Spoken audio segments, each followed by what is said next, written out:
pourrait trouver oui, dans l'histoire de l'art moderne et même contemporaine, d'autres artistes qui ont un peu utilisé le même procédé, les mêmes procédés. Mais en même temps, Arnold Freiner, je pense qu'il ne veut pas. Mais Arnold Freiner, je pense qu'il utilise ses propres images, non? Je ne sais pas. Des autoportraits, donc, oui, mais est-ce qu'il n'en a pas fait d'autres? Je ne sais pas s'il détourne des images qui ne sont pas issues de son propre travail. Là, ce qui est intéressant, c'est de mêler des choses qui sont. Plus une destruction de son image, c'est vrai, que je ressens chez Freiner. Que là, non, on ne sent pas une destruction de l'image. Non, je pense que c'est une manière de faire surgir une figure à partir d'une autre figure. L'idée en plus que cette figure aussi, des portraits grecs. Et aussi avec quelque chose qui est complètement hybride, parce qu'on pense autant à la gravure, au dessin qu'à la peinture. Quand on regarde les valeurs toutes ces valeurs de gris qu'on a, elles appartiennent peut-être même presque plus à la gravure, mais ça c'est parce que ce sont des phototypies et qu'elles ont déjà au départ des valeurs de gris qui sont extrêmement fines.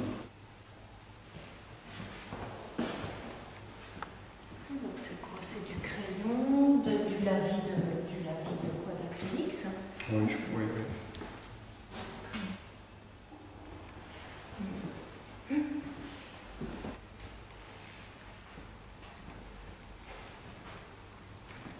L'exposition donc, qui s'est ouverte il y a une huitaine de jours regroupe 3 artistes, Miguel Branco, Bruno Carbonnet et Peter Rösel.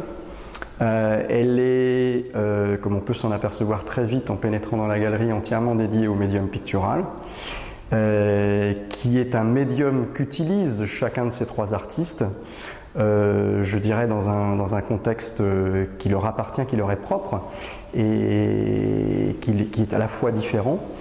J'avais la volonté de les réunir depuis un moment, Bruno Carbonnet et Peter Rösel étant 2 artistes que la galerie représente depuis de nombreuses années.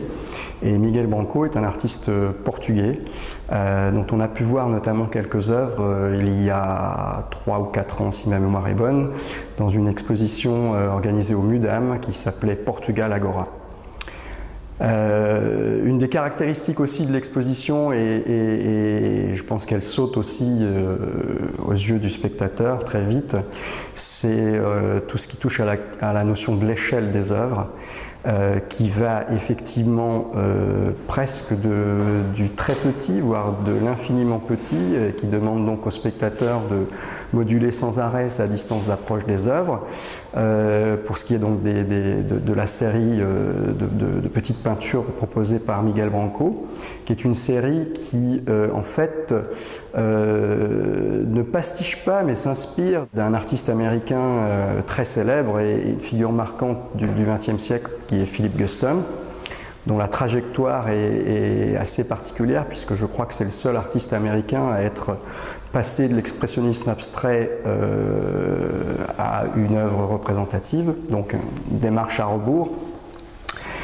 Donc je disais de l'infiniment petit pour Miguel Branco à la pièce qui est à mes côtés et qui est une peinture de mirage de Peter Rösel, parmi les plus grandes qu'il ait réalisées puisqu'elle mesure 2 mètres par 3. Donc cette notion d'échelle, de format, d'épaisseur de châssis aussi m'apparaît comme étant très importante puisqu'elle montre que la peinture n'est plus depuis très longtemps un objet à regarder frontalement, mais aussi un objet à expérimenter comme tous les autres médiums qu'utilisent les artistes d'aujourd'hui.